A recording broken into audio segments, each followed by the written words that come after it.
Bismillahirrahmanirrahim. Assalamualaikum warahmatullahi wabarakatuh. Alhamdulillah. Alhamdulillahi wa kafa wassalatu wassalamu ala nabiyyina al-mustafa wa ala alihi wa ashabihi wa man ihtada amma ba'd. Alhamdulillah, Bapak Ibu jamaah virtual kajian rumah sakit yang diselenggarakan oleh Rumah Sakit Bayangkara Bondowoso. Alhamdulillah kita dapat bertemu kembali untuk sama-sama saling menimba ilmu, sama-sama saling berusaha untuk melakukan amal-amal baru, karena ilmu baru itu konsekuensinya adalah amal baru. Ilmu adalah amal. Kita mendapatkan ilmu untuk diamalkan. Syukur-syukur jika bisa kita ajarkan kepada orang lain. Bapak Ibu jamaah kajian virtual Rumah Sakit Bayangkara Bondowoso yang Allah rahmati, sebagaimana telah kita pelajari sama-sama di pekan lalu, bagaimana teknis-teknis yang harus dilakukan, atau teknis minimal, hal-hal minimal yang kita lakukan ketika kita mulai dari bangun tidur hingga sholat subuh. Saya lupa itu sampai sholat subuh apa sampai sahur itu ya, kayaknya sampai sholat subuh, saya lupa tapi kita lanjutkan sepertinya sampai sholat subuh. Maka dari itu kita lanjutkan seba'da sholat subuh.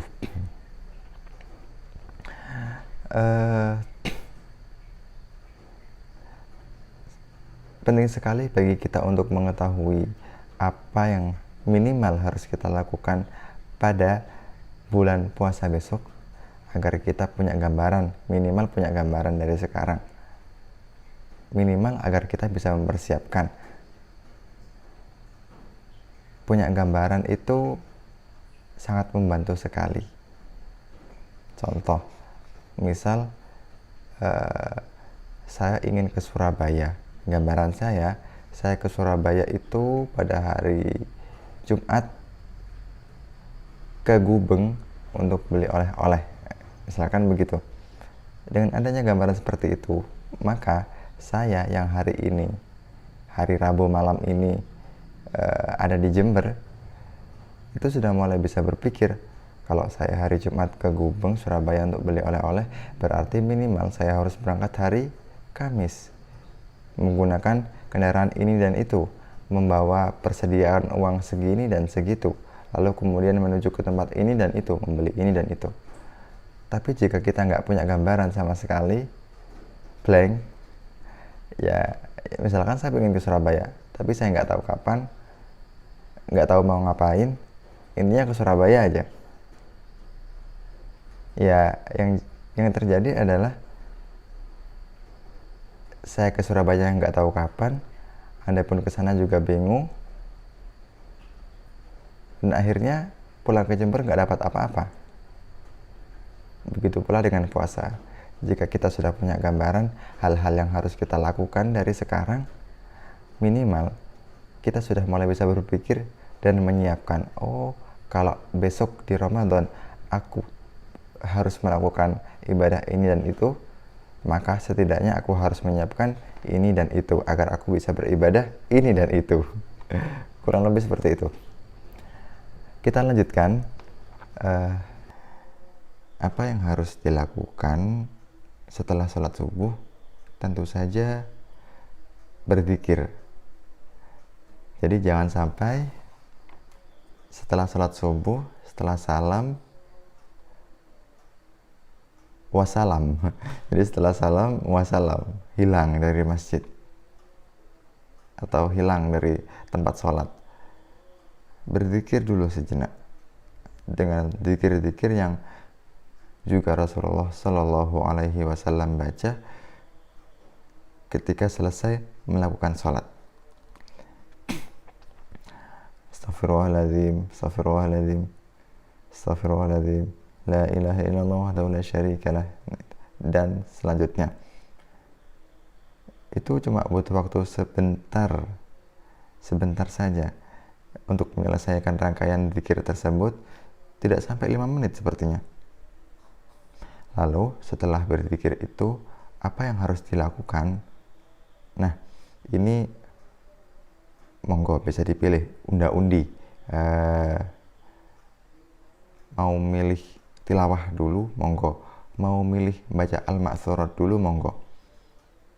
Al-ma'surat itu adalah rangkaian zikir, baik bacaan-bacaan surat Al-Quran atau ayat-ayat tertentu, dan juga doa-doa yang Rasulullah Shallallahu Alaihi Wasallam rutin baca. Jadi beliau rutin membacanya pagi dan petang. Apa saja yang Rasulullah baca? Jenengan bisa beli bukunya. Bukunya tipis, kecil sekali bukunya. Ukurannya mungkin segini. Mungkin di toko-toko buku Islami di sekitar sana itu menyediakan Al-Ma'surat. Terakhir saya beli itu berapa ya? 2 tahun lalu mungkin. 1-2 tahun lalu beli untuk untuk kegiatan. Jadi beli agak banyak memang untuk sebuah kegiatan. Itu per bijinya kalau nggak salah 2.000 rupiah. Masya Allah, itu semurah itu, tapi manfaatnya luar biasa besar. Kecil segini, kecil tipis, memuat surat-surat dan ayat-ayat yang biasa Rasulullah baca di pagi dan petang, berikut doa-doa yang biasa Rasulullah baca. Akan sangat nikmat sekali, akan sangat bermanfaat sekali kalau kebiasaan tersebut bukan cuma di Ramadan, tapi berlanjut hingga hari-hari lainnya.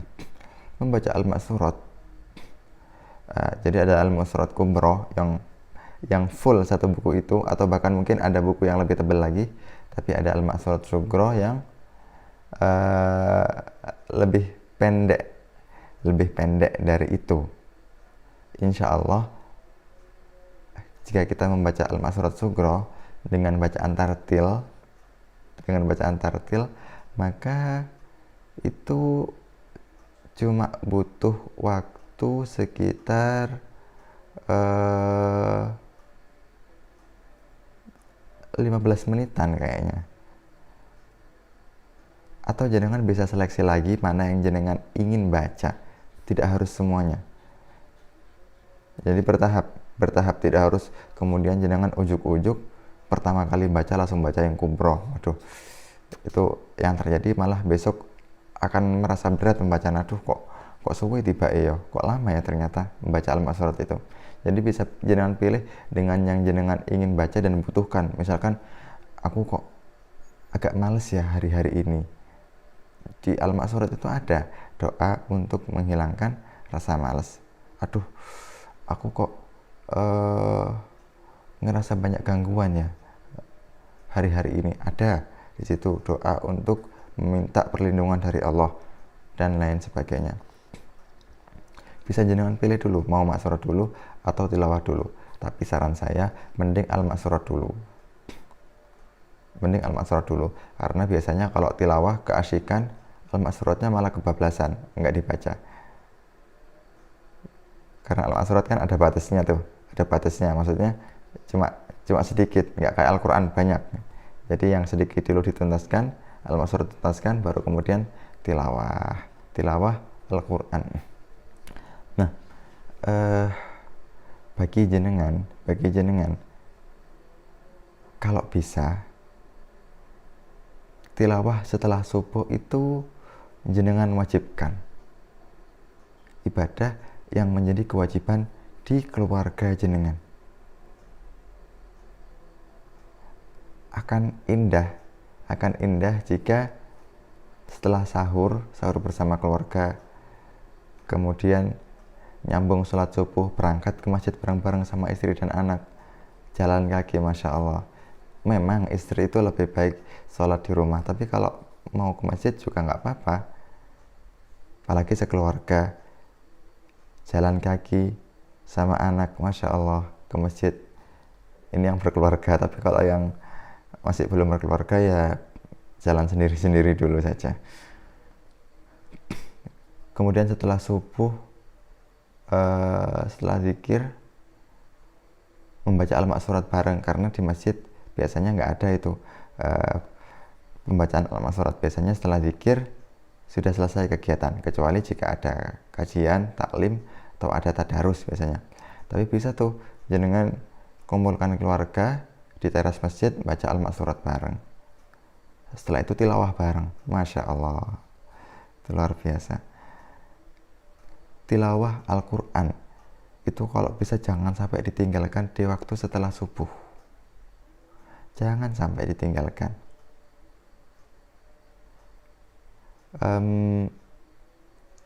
Jadi ada ulama yang Masya Allah, saya lupa. Beliau itu bercerita seperti ini. Saya itu kalau mau bepergian kemana-mana itu pakai koper. Kemudian saya ketika memasukkan baju, kurang lebih seperti itu ya beliau. Saya lupa persisnya seperti apa. Ini beliau tuh menyiapkan bajunya sendiri, menyiapkan barang-barang yang dia bawa sendiri gitu. Sudah selesai, satu koper itu sudah penuh. Tapi kemudian dilihat sama istrinya, ditata ulang sama istrinya, kopernya jadi lowong. Jadi masih banyak sisanya. Padahal ketika beliau yang menata sudah penuh. Tapi setelah ditata istrinya, ternyata penataan istrinya membuat koper tersebut masih banyak sisa ruangnya. Nah mungkin kita, apalagi yang laki-laki ya, mungkin juga seperti itu. Kalau urusan tata-tata itu kebanyakan perempuan lebih jago, istri, wanita lebih jago.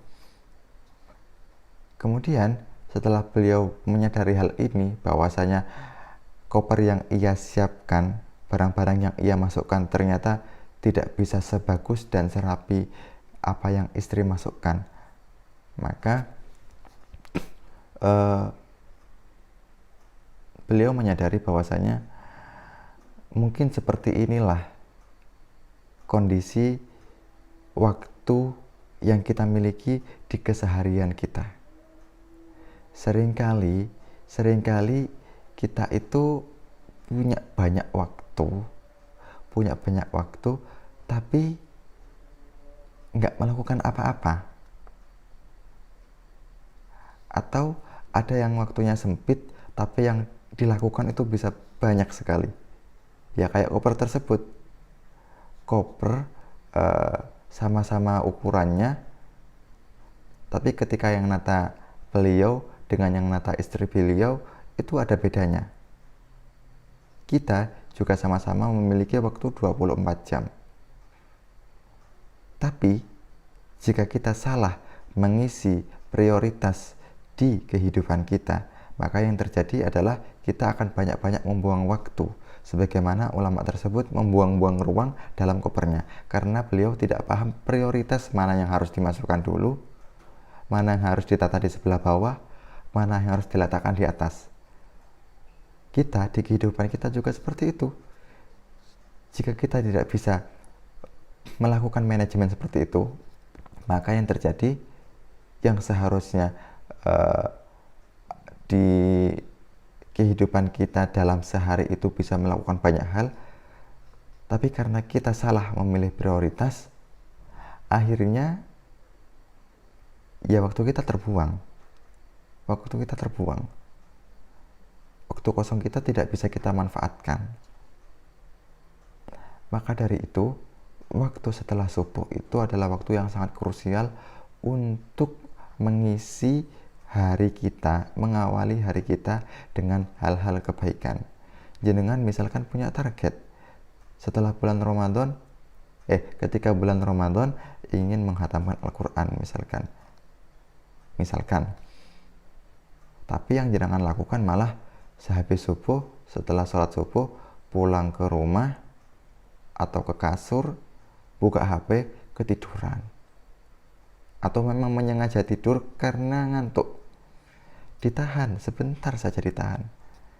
Jadi memang setelah sahur, kemudian setelah sholat subuh, itu ngantuk banget, nikmat kalau tidur itu. Tapi ditahan, sebentar saja. Bahasanya Al-Quran itu ayyaman ma'dudat, hari-harinya itu terhitung. Sebentar, tahan sebentar. Cuma 30 hari dalam setahun. 30 hari dalam setahun. Tahan sebentar, setiap subuh itu, habis subuh jangan upayakan untuk ngaji. Jangan buka HP dulu. Kecuali jika ngajinya di HP. Tapi saya sarankan ngajinya pakai mushaf. Al-Quran. Lebih mantep. Lebih barokah insya Allah.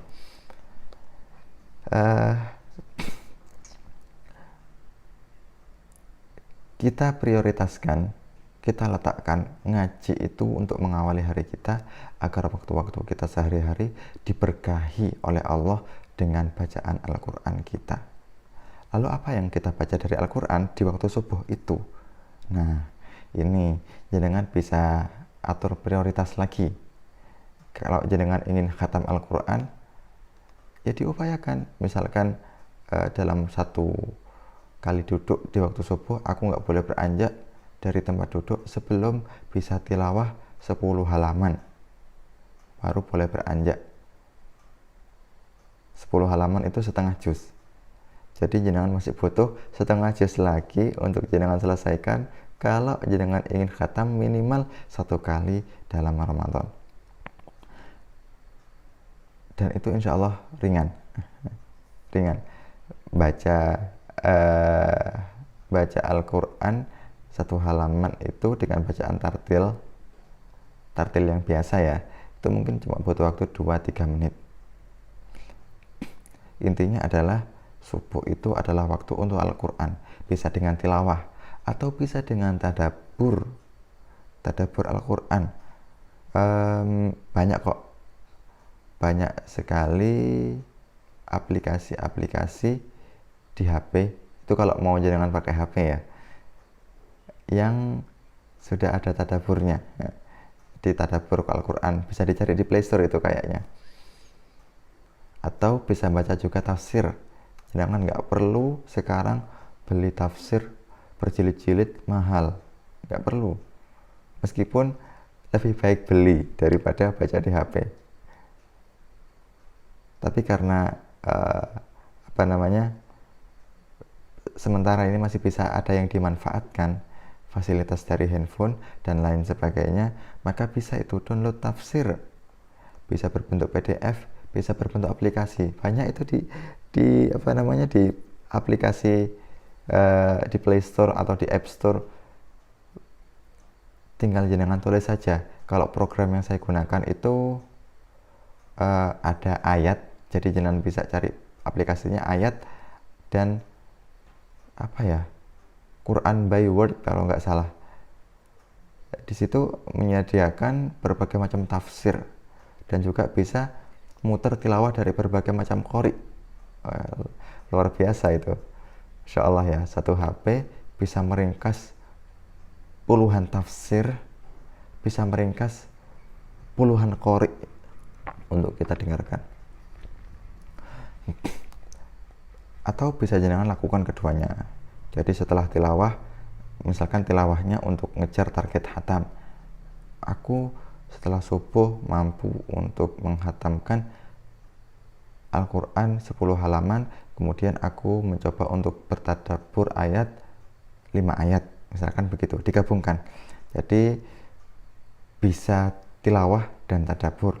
Atau bisa juga jangan isi dengan mengikuti taklim. Jadi jika ada taklim di masjid tersebut setelah subuh, diikutin.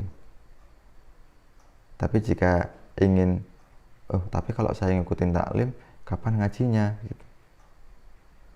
Mungkin ya jangan atur sendiri lah, jangan atur sendiri. Bisa jadi diselang-seling gitu. Atau cari masjid lain yang nggak ada taklimnya. Jangan ikut taklim di waktu sore misalkan, oh aku ikut taklim di sore hari saja, subuh tak gunakan buat ngaji full untuk Al-Quran, monggo, jangan bisa atur sendiri itu. Nah, waktu subuh itu nanti nyambung ke syuruk. Jadi kalau bisa jenengan itu ketika di masjid, kalau bisa loh ya, itu bertahan sampai syuruk. Di masjid-masjid besar itu banyak sekali bapak-bapak itu, ya memang biasanya sudah orang-orang yang agak sepuh gitu ya, yang bertahan itu orang-orang yang sudah tidak ada tanggungan lagi, maksudnya benar-benar memaksimalkan waktu senja mereka gitu. Jadi sudah tidak ada tuntutan lagi untuk bekerja terlalu keras dan lain sebagainya. Dan juga biasanya anak-anak muda tuh yang biasa bertahan hingga syuruk, anak-anak muda yang belum punya pasangan gitu. Anak-anak muda yang lagi semangat-semangatnya belajar ilmu agama, bertahan sampai syuruk.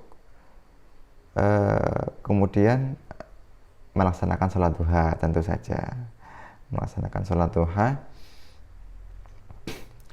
Syuruk itu biasanya ada kok, kalau di masjid-masjid besar itu biasanya ada waktunya, atau jenengan bisa browsing di HP waktu syuruk hari ini Bondowoso, nah, misalkan begitu di Google muncul itu muncul.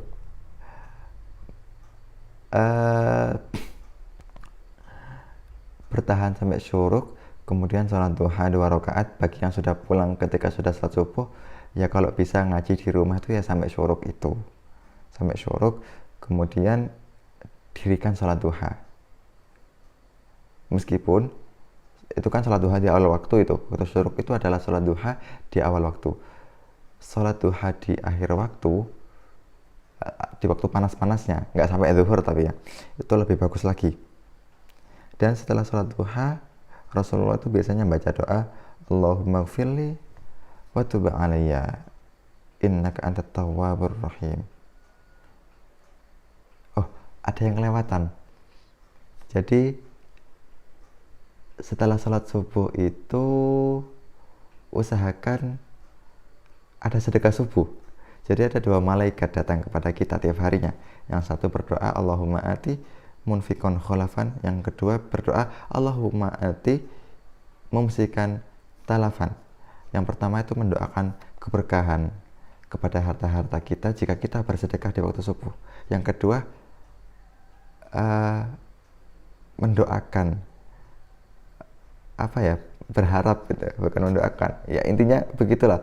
Malaikat satunya minta pada Allah agar menghilangkan keberkahan dari harta kita, harta orang-orang yang menahan sedekahnya di waktu subuh. Lah bagaimana jika jenengan nggak punya harta, nggak punya uang nih buat sedekah? Sedekah itu bisa dilakukan dengan banyak hal. Jenengan berbuat baik kepada orang lain diniatkan sedekah, bisa. Menolong orang lain diniatkan sedekah, bisa. Tersenyum kepada istri dan anak, kepada saudara, kepada teman dengan senyum yang paling tulus, mengucapkan salam, mendoakan, itu juga termasuk sedekah. Banyak sekali cara untuk bersedekah, tinggal pinter-pinternya saja untuk mengatur itu. Bisa dengan harta, bisa dengan perbuatan, dan lain sebagainya. Jadi itu waktu subuh kita isi dengan zikir, tilawah atau mengikuti kajian, taklim, bertadabbur, bersedekah, kemudian lanjut sampai syuruk. Syuruk itu nggak sampai jam 6 kok. Jadi misal kita kerja jam 7, itu masih banyak waktu untuk bersiap-siap. Nggak sampai jam 6 insya Allah syuruk. Bisa jenengan lihat nanti di HP masing-masing. Sebentar kok. Jadi dari subuh ke syuruk itu sebentar. Kalau buat tilawah, itu mungkin buat tilawah 40 menitan, ditambah dengan tadabbur Al-Quran, baca-baca tafsir, atau baca-baca tadabbur, tiba-tiba syuruk gitu. Intinya adalah kita isi hari kita prioritaskan untuk mengisi hari kita di waktu subuh dengan hal-hal seperti itu. Jangan boleh kalau mau main medsos, main HP boleh, tapi itu nanti. Jangan di waktu subuh. Wes, waktu subuh untuk Quran. Jargon ini. Subuh Quran, subuh Quran, subuh Quran. Agar apa? Ya agar semoga kebiasaan ini menjadi kebiasaan yang setelah kita latih 30 hari di waktu Ramadan akan berlanjut ke hari-hari berikutnya. Masya Allah, betapa indahnya, betapa berkahnya, betapa mulianya hari-hari kita jika kita isi dengan Al-Quran. Terutama kita utamakan Al-Quran dalam kehidupan kita. Tilawah, tadabbur, dan pengamalan. Bahkan waktu Ramadan itu syahrul Ramadan alladzi unzila fihi al-Quran. Allah mengatakan bahwasanya bulan Ramadan adalah bulan diturunkannya Al-Quran. Para ulama berpendapat bahwasanya bulan Ramadan itu sebenarnya sudah mulia dengan diturunkannya Al-Quran. Jadi kita berada di Ramadan saja untuk beramal itu sudah mulia sekali. Apalagi jika beramalnya dengan amal yang menjadikan Ramadan itu mulia, dengan berinteraksi dengan Al-Quran yang menjadikan Ramadan itu mulia, betapa kemudian kebaikan tersebut akan bertingkat-tingkat, berlipat-lipat. Kurang lebih itu ya waktu yang bisa kita pergunakan dari subuh hingga syuruk. Kemudian tentu saja di pagi hari kita semua akan bekerja, belum libur kan? Atau bagi yang sudah libur sangat nikmat sekali itu bisa memaksimalkan waktu untuk menghabiskan Ramadan dengan ibadah. Bagi yang masih bekerja, Masya Allah, kerjanya itu jika diniatkan untuk ibadah, mencari nafkah untuk keluarga, nilainya akan dilipat gandakan, terutama di bulan Ramadan. Tapi masih bisa untuk ditambah lagi nilainya ketika kita membiasakan diri untuk mengaji di mana-mana. Hal yang mudah yang bisa kita lakukan adalah dengan membawa Al-Quran kemana-mana. Saran saya, jangan harus punya Al-Quran kecil. Atau jika tidak terbaca, ya pakai HP lah, gak apa-apa. Tapi kalau pakai HP itu rawan terdistraksi. Atau ketika pakai HP, pakai mode pesawat. Mode pesawat hidupkan, buka Quran, ngaji. Bawa Al-Quran kemana-mana intinya. Agar apa? Agar kita bisa memaksimalkan waktu luang. Wes lah, tidak mungkin kita bekerja terus, tidak ada hentinya, tidak ada jedanya. Tidak mungkin. Pasti ada jeda-jedanya. Dan jeda-jeda tersebut alangkah mulianya jika kita maksimalkan untuk tilawah Quran. Lumayan, jenengan punya jeda 3 menit, itu bisa dapat 1 halaman baca itu. Dengan bacaan yang sudah tartil. Contohnya, kita baca tadi surat Isra itu ya. Bismillahirrahmanirrahim. Aqimis salata liduluki syamsi ila ghasaqil layli wa qur'anal fajr. Inna qur'anal fajri kana mashhuda. Dengan tempo seperti itu bisa kok 2 menit hingga 3 menit 1 halamannya. Sehingga kemudian jika baca 1 juz ya nggak sampai 1 jam itu. Kita punya jeda, buka Quran, baca Quran. Punya jeda, buka Quran, baca Quran. Alangkah mulianya jika kita bisa memaksimalkan waktu seperti itu. Atau jika kita memang tidak mampu untuk dapat 1 halaman, intinya adalah faqra'u ma tayassara minal Qur'an. Bacalah apa yang mudah dari Al-Quran. Weslah, cara yang mudah. Kita nggak bisa baca dengan cepat, nggak bisa baca dengan tepat. Kita bisa baca yang mudah-mudah, juz 30. Dibaca. apapun yang mudah bagi kita baca. Intinya adalah memaksimalkan waktu untuk Al-Quran, terutama di jeda-jeda yang kita miliki. Ditahan jika jeda yang biasanya kita miliki kita gunakan untuk buka medsos, buka HP, dan lain sebagainya. Kali ini jedanya dikhususkan untuk Al-Quran. Ditahan, hanya sebulan kok nahannya. Sebulan itu sebulan dari 1 tahun. 1/12. Gak lama, ditahan sebentar saja. Kemudian kita akan bekerja mungkin sampai siang. Jangan lupa untuk melakukan qailulah. Qilu fa inna syaitana la taqil. Itu kata Rasulullah sallallahu alaihi wasallam. Kalian berqailulah lah. Qailulah lah kalian. Ya. Jadi kita disuruh untuk qailulah karena setan itu enggak qailulah itu. Agar kita menyelisihi setan. Dan qailulah itu Masya Allah manfaatnya luar biasa. Kita siang hari itu Masya Allah capek-capeknya itu. Setelah bekerja dari pagi sampai siang, capek-capeknya. Apalagi jika jenengan sahur, tahajud, lanjut sholat subuh sampai siang kerja. Meskipun ibadah sunnah, tapi coba jenengan wajibkan untuk diri jenengan. Wajib qailulah. Agar apa? Agar tidak berantakan diri ini. Kalau kita nggak qailulah, Masya Allah, semakin capek ketika waktu asar, maghrib semakin capek. Kita maghrib capek banget, makan banyak, isya nggak kuat untuk tarawih. Tapi jika qailulah di waktu siang, insya Allah energi itu akan tercas. Qailulah itu cukup 15 menit, 10 menit sampai 30 menit itu cukup sekali sudah fresh insya Allah. Nggak perlu berjam-jam, nggak perlu 1 jam, 2 jam, apalagi sampai asar, jangan. Yang paling mudah itu jangan lihat waktu sholat ya. Waktu sholat misalkan zuhur itu sholatnya 11.31 misalkan. Nah 11.00 itu jangan sudah mulai persiapan qailulah, dimerem-meremkan itu sudah, dipejamkan matanya, berbaring, memejamkan mata, diem sambil nyetel murotal atau nyetel kajian gitu. Soalnya orang kalau dengar suara ngaji itu biasanya ngantuk. Agar apa? Agar kita itu bisa semangat ibadah lagi.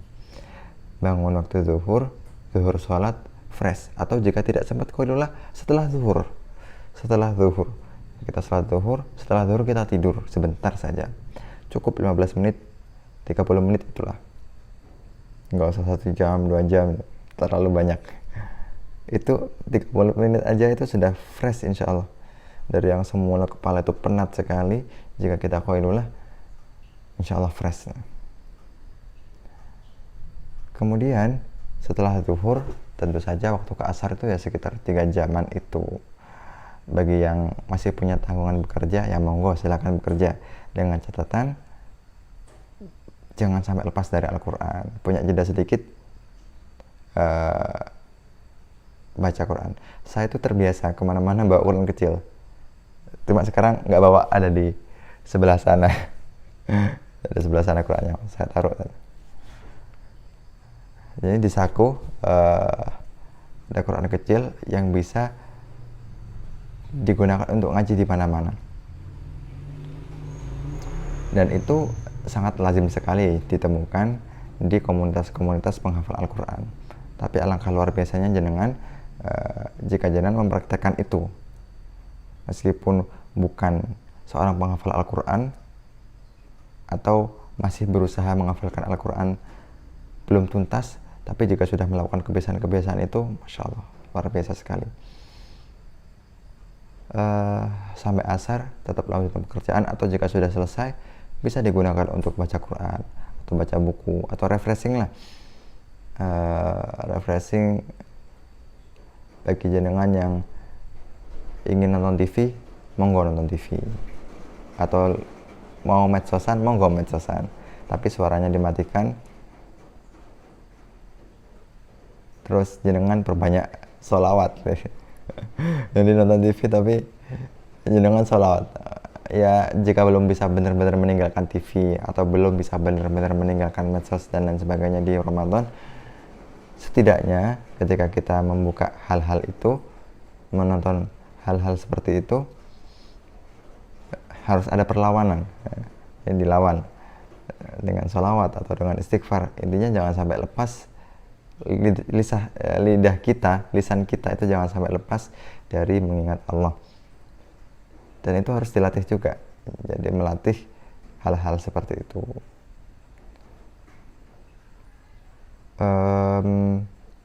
Memang kesannya tidak bagus medsosan tapi mulutnya istighfar, nonton TV tapi mulutnya sholawat. Tapi lama-lama insya Allah kita itu bakal digerus keinginan kita untuk menghabiskan waktu dengan nonton TV atau memantau medsos, itu akan digerus dengan barokah dari sholawat dan istighfar yang kita lakukan. Kita sampai di asar kemudian bisa kita lakukan untuk mempersiapkan buka puasa biasanya, atau ngabuburit bersama anak. Ngabuburitnya ya yang islami itulah, ikut kajian atau nyari masjid yang ada buka bersamanya dan ada kajiannya itu. Jadi ngabuburitnya muter-muternya nyari masjid. Hari pertama di masjid ini, hari kedua di masjid itu, hari ketiga di masjid sana, hari keempat di masjid sini gitu. Safari masjid, nyari kajian. Syukur-syukur kalau dapat buka puasa gratis. Biasanya kan sering itu ada masjid-masjid yang mengadakan buka puasa bersama dengan kajian. Syukur-syukur jika jenengan yang jadi kontributor atau donatur dari buka puasa tersebut, karena pahala yang didapatkan itu adalah pahala dari orang yang berpuasa tersebut. Bayangkan jika jenengan ngasih donasi nasi kotak atau tumpeng atau buka puasa lah ke pesantren penghafal Al-Quran yang anak-anaknya selama Ramadan itu full waktunya untuk ngaji, tilawah, tadabbur, dan kajian. Itu berapa pahalanya mereka, dan bisa kita dapatkan hanya dengan memberi mereka buka puasa. Mungkin bisa itu diagendakan ngasihnya di waktu subuh, maksudnya ngasih donasinya itu di waktu subuh. Jadi sambil terhitung sedekah subuh, sambil terhitung ngasih makan atau buka puasa bagi orang yang berpuasa.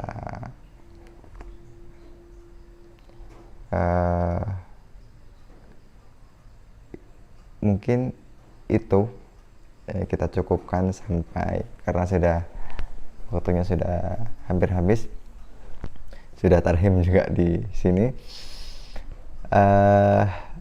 Sudah kita selesaikan teknis yang bisa kita lakukan sedari subuh hingga jelang maghrib,